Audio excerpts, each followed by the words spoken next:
So many of you may have heard of or even remember the Challenger space shuttle explosion of 1986. The space shuttle broke apart during mid-launch, leading to the deaths of 7 people. Now, if only the engineering company had listened to this presentation, they would have been able to easily prevent this disaster. Several engineers working on the Challenger saw the warning signs and tried to speak out against the launch. So why were they ignored?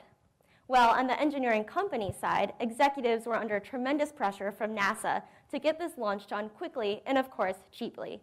So instead of spending time and money fixing the shuttle and listening to the engineers, they instead turned on the engineers and accused them of being over-emotional, when in fact, the engineers were the only ones being rational. When a decision-making group acts to preserve its own status at the expense of rationality, this is called groupthink. Groupthink undermines group decision-making through conformity. Much like the Challenger situation, people experiencing groupthink will stick to their original opinions and will be disregarding opposing information that they don't want to hear. Thankfully, a promising intervention for groupthink has emerged called process accountability. This is when you're held responsible for explaining the reasoning or your thought process behind your group decision. This simple step reliably improves decision-making, but it's important to distinguish process accountability from outcome accountability, which has the opposite effect on decision-making and exacerbates pressure to conform. Outcome accountability is when you're held responsible for the results of your decision, which, let's be real, we usually are.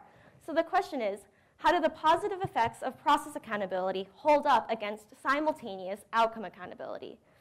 My study sought to answer this question by studying the combined effects of both types of accountability in a challenging group decision task.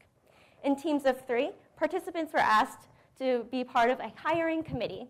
After reading about all of the job applicants, their goal was to select the most qualified candidate. Sounds easy enough, right? Well, there was a hidden twist. Before discussion, each group member was biased to prefer an incorrect candidate.